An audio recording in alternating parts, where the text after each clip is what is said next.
KRS ಜಲಾಶಯದಿಂದ ನೀರು ಬಿಡುಗಡೆ ಆದ್ರಿಂದ ಪ್ರಸಿದ್ಧ ನಿಮಿಷಾಂಬ ದೇವಸ್ಥಾನಕ್ಕೆ ನೀರು ನುಗ್ಗಿದೆ. ಮಂಡ್ಯ ಜಿಲ್ಲೆಯ ಶ್ರೀರಂಗಪಟ್ಟಣದಲ್ಲಿರುವಂಥ ದೇಗುಲ ಅದು. ನಾಳೆಯಿಂದ ನಿಮಿಷಾಂಬ ದೇವಸ್ಥಾನಕ್ಕೆ ಭಕ್ತರನ್ನ ಯಾರು ಕೂಡ ಬರೋಂಗಿಲ್ಲ, ನಿರ್ಬಂಧವನ್ನು ಹೇರಲಾಗಿದೆ. ದೇವಸ್ಥಾನದ ಆಡಳಿತ ಮಂಡಳಿಯಿಂದ ಈ ಘೋಷಣೆ ಆಗಿರೋದು. ಕೆಆರ್ಎಸ್ ಡ್ಯಾಮ್ನಿಂದ ನೀರು ಬಿಡುಗಡೆ ಆದಂಥ ಹಿನ್ನೆಲೆಯಲ್ಲಿ ನಿಮಿಷಾಂಬ ದೇವಸ್ಥಾನಕ್ಕೆ ನೀರು ನುಗ್ಗಿದೆ. ಸೊ ಹಾಗಾಗಿ ನಿಮಿಷಾಂಬ ದೇವಾಲಯಕ್ಕೆ ಭಕ್ತಾದಿಗಳು ಬರದಂತೆ ನಿರ್ಬಂಧವನ್ನು ಹೇರಲಾಗಿದೆ.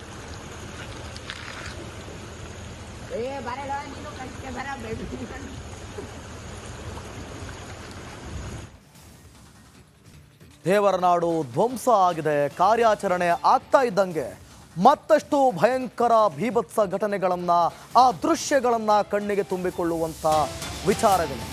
ನೋಡಿ, ಕೇರಳದ ವಯನಾಡು ಭೂಕುಸಿತ ದುರಂತ. ಕೊಡಗಿನ ವಿದ್ಯಾರ್ಥಿ ರೋಹಿತ್ ಸಾವನ್ನಪ್ಪಿದ್ದಾರೆ. ಸಿದ್ದಾಪುರ ಸಮೀಪದ ಗುಹ್ಯ ಗ್ರಾಮದ ವಿದ್ಯಾರ್ಥಿ ಮಣ್ಣಿನಡಿ ಬಾಲಕನ ಮೃತದೇಹ ಪತ್ತೆಯಾಗಿದೆ. ವಯನಾಡುವಿನ ಮೇಪಾಡುವಿನಲ್ಲಿ ಪತ್ತೆಯಾಗಿರುವುದು ಮಣ್ಣಿನಡಿ ಆ ಬಾಲಕನ ಮೃತದೇಹ ಪತ್ತೆಯಾಗಿದೆಯಂತೆ. ರೋಹಿತ್ ರವಿ ಕವಿತಾ ದಂಪತಿಯ ಪುತ್ರ ಈತ. ತಾಯಿಯೊಂದಿಗೆ ಸಂಬಂಧಿಕರ ಮನೆಗೆ ತೆರಳಿದ್ದ ರೋಹಿತ್ ಇಂದು ಮಣ್ಣಿನಡಿ ಆ ಬಾಲಕನ ಮೃತದೇಹ ಪತ್ತೆಯಾಗಿದೆ. ಸ್ಥಳಕ್ಕೆ ಓಡೋಡಿ ಬಂದಿದ್ದಾರೆ ತಂದೆ ರವಿ. ನೋಡಿ, ದೃಶ್ಯದಲ್ಲೂ ಕೂಡ ಕಾಣ್ತಾ ಇದೆಯಲ್ಲ, ರೋಹಿತ್ ಆತನೇ. ತಾಯಿಯೊಂದಿಗೆ ಸಂಬಂಧಿಕರ ಜೊತೆ ಆತ ಕೇರಳಕ್ಕೆ ಆಗಮಿಸಿದ್ದ ವಯನಾಡುವಿಗೆ. ಈ ಸಂದರ್ಭದಲ್ಲಿ ಇಂತಹ ಒಂದು ದೊಡ್ಡ ದುರಂತ ನಡೆದೋಯ್ತು.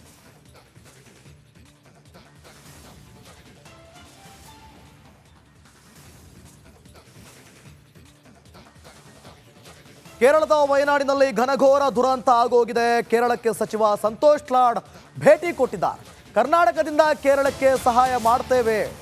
ರಿಪಬ್ಲಿಕ್ ಕನ್ನಡಕ್ಕೆ ಸಚಿವ ಸಂತೋಷ್ ಲಾಡ್ ಹೇಳಿಕೆಯನ್ನು ಕೊಟ್ಟಿದ್ದಾರೆ. ಕರ್ನಾಟಕದಿಂದಲೂ ಕೂಡ ಕೇರಳಕ್ಕೆ ಒಂದಷ್ಟು ಸಹಾಯ ಮಾಡ್ತೀವಿ ಅಂತ. 10 ಜನ ಕನ್ನಡಿಗರಿದ್ದಾರೆ, ಕಾಳಜಿ ಕೇಂದ್ರದಲ್ಲಿದ್ದಾರೆ. ಅವ್ರಿಗೋಸ್ಕರ ಸಹಾಯ ಮಾಡೋದಕ್ಕೆ ಸಂತೋಷ್ ಲಾಡ್ ಮುಂದಾಗಿದ್ದಾರೆ. ರಿಪಬ್ಲಿಕ್ ಕನ್ನಡಕ್ಕೆ ಹೇಳಿಕೆ ಕೊಟ್ಟಿದ್ದಾರೆ. ಏನು ಹೇಳಿದ್ದಾರೆ ನೋಡೋಣ.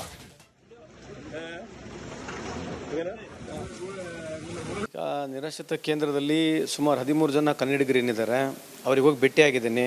ನಮ್ಮ ಎಲ್ಲ ಅಧಿಕಾರಿಯವರು ಕೂಡ ಅಲ್ಲೇ ಇದ್ದಾರೆ, ಅವ್ರ ಜೊತೆಗೆ ಇವತ್ತು ಅಲ್ಲಿದ್ದಾರೆ. ಸೊ ಅವರು ಮೂಲತಃ ಇಲ್ಲಿ ಬಂದು ಸುಮಾರು 30-40 ವರ್ಷದಿಂದ ಶಿಫ್ಟ್ ಆಗಿರ್ತಕ್ಕಂಥವ್ರು.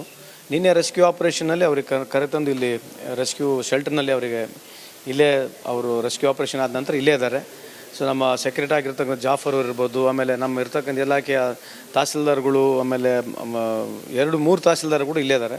ಸೊ ಅವ್ರ ಜೊತೆಗೆ ಇದ್ದೀವಿ. ಆಮೇಲೆ ಕರ್ನಾಟಕದವರಿಗೆ ಇಲ್ಲಿರ್ತಕ್ಕಂಥ ಮೈಗ್ರೇಟ್ ಆಗಿರ್ತಕ್ಕಂಥವ್ರಿಗೆ ಏನು ಅನಾನುಕೂಲ ಇದೆ ಅದು ಸರಿ.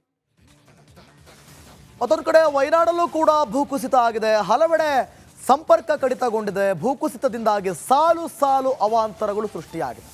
ತಾತ್ಕಾಲಿಕ ಸೇತುವೆ ನಿರ್ಮಾಣಕ್ಕೆ ಹರಸಾಹಸವನ್ನು ಪಟ್ಟಿದ್ದಾರೆ. ವಯನಾಡಿನಲ್ಲೂ ಕೂಡ ಭೂಕುಸಿತ ಆಗಿದೆ. ಕೇವಲ ಮೇಪಾಡು ಮಾತ್ರ ಅಲ್ಲ, ವಯನಾಡು ಭಾಗದಲ್ಲೂ ಕೂಡ ಭೂಕುಸಿತ ಆಗಿದೆ. ಸಾಲು ಸಾಲು ಅವಾಂತರಗಳು ಸೃಷ್ಟಿಯಾಗಿದೆ. ತಾತ್ಕಾಲಿಕ ಸೇತುವೆ ನಿರ್ಮಾಣಕ್ಕಾಗಿ ಸಿಬ್ಬಂದಿಗಳಾಗಿರ್ಬೋದು, ಸೇನೆ ಆಗಿರ್ಬೋದು, ಹರಸಾಹಸವನ್ನೇ ಪಟ್ಟಿದ್ದಾರೆ. ಕೇರಳದ ವಯನಾಡಿನಲ್ಲಿ ಆದಂತಹ ದುರಂತ ಸುಮಾರು 270ಕ್ಕೂ ಅಧಿಕ ಸಾವಿನ ಸಂಖ್ಯೆ ಏರಿದೆ.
ನೋಡಿ, ಡ್ರೋನ್ ದೃಶ್ಯಾವಳಿಗಳನ್ನು ಗಮನಿಸ್ತಾ ಇದ್ದೀರಿ.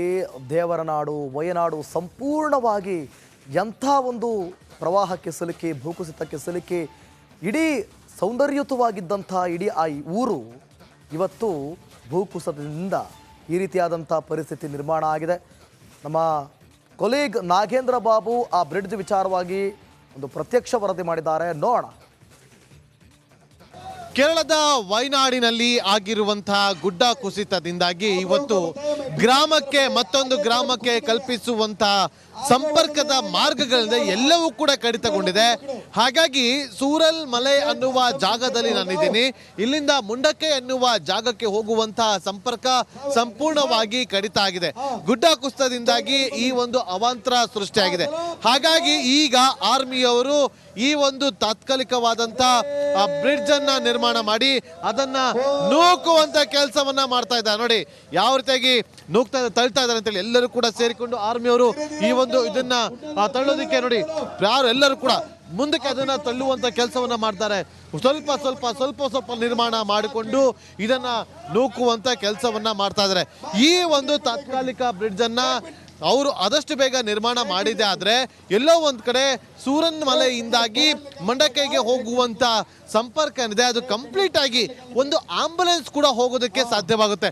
ನೋಡಿ ಆರ್ಮಿ ಅವರು ಸ್ಟೆಪ್ ಬೈ ಸ್ಟೆಪ್ ಅನ್ನ ಈ ರೀತಿಯಾಗಿ ಕಬ್ಬಿಣದ ಸೇತುವೆಯನ್ನ ನಿರ್ಮಾಣ ಮಾಡ್ತಾ ಇದ್ದಾರೆ. ಇಲ್ಲಿಂದ ಸುಮಾರು 100 ಮೀಟರ್ ಅಷ್ಟು ಉದ್ದ ಈ ಒಂದು ಬ್ರಿಡ್ಜ್ ಅನ್ನ ಈ ಒಂದು ತಾತ್ಕಾಲಿಕ ಬ್ರಿಡ್ಜ್ ಅನ್ನ ನಿರ್ಮಾಣ ಮಾಡ್ತಾ ಇದ್ದಾರೆ ಅಂದ್ರೂ ಕೂಡ ತಪ್ಪಾಗೋದಿಲ್ಲ. ಬೆಳಗ್ಗಿನಿಂದಲೂ ಕೂಡ ಈ ಒಂದು ಕಾರ್ಯಾಚರಣೆ ತೊಡಗಿರುವಂತಹ ಆರ್ಮಿ ತಂಡ ಆದಷ್ಟು ಬೇಗ ಈ ಒಂದು ಸೇತುವೆಯನ್ನು ನಿರ್ಮಾಣ ಮಾಡಲಿ ಅನ್ನೋದೇ ನಮ್ಮ ಆಶಯ ಕೂಡ. ಕ್ಯಾಮರಾ ಪರ್ಸನ್ ರಾಕೇಶ್ ಗುಳೆ ಜೊತೆ ನಾಗೇಂದ್ರ ಬಾಬು, ರಿಪಬ್ಲಿಕ್ ಕನ್ನಡ, ಕೇರಳ. ಭೂಕುಸಿತ ಆಗೋಯ್ತು, ಸಂಪೂರ್ಣವಾಗಿ ಮನೆಗಳ ಮೇಲೆ ನೀರು ನುಗ್ತು. ಆದರೆ ಈಗ ಅವಶೇಷಗಳ ಅಡಿ ಸಿಲುಕಿದವರ ರಕ್ಷಣೆಗೆ ಹರಸಾಹಸವೇ ಪಡುವಂತಾಗಿದೆ. ಚೂರಲ್ ಮಲಯದಲ್ಲಿ ಹೆಲಿಕಾಪ್ಟರ್ ಆಪರೇಷನ್ ಶುರುವಾಗಿದೆ. ಹೆಲಿಕಾಪ್ಟರ್ ಆಪರೇಷನ್ ಮೂಲಕ ರಕ್ಷಣಾ ಕಾರ್ಯಾಚರಣೆ ಮುಂದುವರೆದಿದೆ. ರಕ್ಷಣಾ ಸಿಬ್ಬಂದಿ ಕಾರ್ಯಕ್ಕೆ ರಿಪಬ್ಲಿಕ್ ನಿಜವಾಗ್ಲೂ ಕೂಡ ಸಲ್ಯೂಟ್ ಹೊಡಿಲೇಬೇಕು. ಅಂತಹ ಕಾರ್ಯವನ್ನು ಅವರು ಮಾಡ್ತಿದ್ದಾರೆ. ಕೇರಳದ ವಯನಾಡಲ್ಲಿ ಆದಂತಹ ಗುಡ್ಡ ಕುಸಿತಕ್ಕೆ ಸಂಬಂಧಪಟ್ಟಂತೆ ಈಗ ಹೆಲಿಕಾಪ್ಟರ್ ಮೂಲಕ ಒಂದು ಸರ್ಚಿಂಗ್ ಅನ್ನ ಮಾಡುವಂತ ಕೆಲಸ ಕೂಡ ಆಗ್ತಾ ಇರುವಂತ ದೃಶ್ಯವನ್ನು ನಾವಲ್ಲಿ ಗಮನಿಸ್ತಾ ಇದ್ದೀವಿ. ನೋಡಿ ಯಾವ ರೀತಿಯಾಗಿ ಇಲ್ಲಿ ಗುಡ್ಡ ಕುಸಿತ ಆಗಿ ಅದರ ಹೊಡೆತಕ್ಕೆ ಅದರ ಎಫೆಕ್ಟ್ ಚೋರುಮಲ ಏನಿದೆ ಆ ಚೋರುಮಲಗೆ ಹೋಗುವಂತ ಆ ಒಂದು ಮಾರ್ಗದಲ್ಲಿ ಕಂಪ್ಲೀಟ್ ಆಗಿ ಗುಡ್ಡ ಕುಸಿತ ಆಗಿ ಬಂದಿರುವಂತ ದೃಶ್ಯವನ್ನು ನಾವಿಲ್ಲಿ ಗಮನಿಸ್ತಾ ಇದ್ದೀವಿ. ಅಲ್ಲಿ ನಮಗೆ ಕಾಣೋದಕ್ಕೆ ಸಿಗ್ತಾ ಇರುವಂತ ಮಂಜು ಏನಿದೆ ಆ ಮಂಜು ಇರುವಂತ ಬೆಟ್ಟದಿಂದಲೇ ಗುಡ್ಡ ಕುಸಿತ ಆಗಿದ್ದು ಆ ಗುಡ್ಡ ಕುಸಿತ ಅಲ್ಲಿ ಸಂಭವಿಸಿ ಮೇಘಸ್ಫೋಟ ಅಲ್ಲಿ ಸಂಭವಿಸಿ ಅಲ್ಲಿಂದ ಇಲ್ಲಿಯವರೆಗೂ ಕೂಡ ಹರಿಸಿಕೊಂಡು ಬಂದಿದೆ. ಸುಮಾರು 3 ಗ್ರಾಮಗಳು ನೆಲಸಮಾಗಿದೆ. ಸುಮಾರು ಸಾವು ನೋವುಗಳು ಕೂಡ ಸಂಭವಿಸಿದೆ.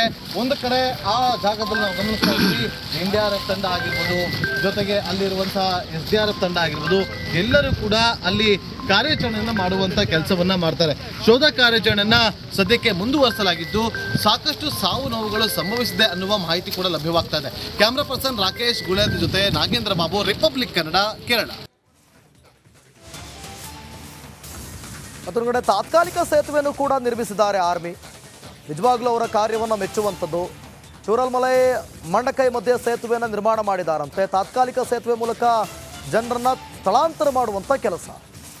ಆ ಸೇತುವೆ ಕೇವಲ ತಾತ್ಕಾಲಿಕ, ಅದನ್ನು ಈಗಾಗಲೇ ನಿರ್ಮಿಸಿದ್ದಾರೆ. ಆ ಮುಖಾಂತರ ಜನರನ್ನ ಸುರಕ್ಷಿತವಾಗಿ ಒಂದು ಕಡೆಯಿಂದ ಮತ್ತೊಂದು ಕಡೆ ತರುವಂಥ ಕೆಲಸ ಆಗ್ತಾ ಇದೆ.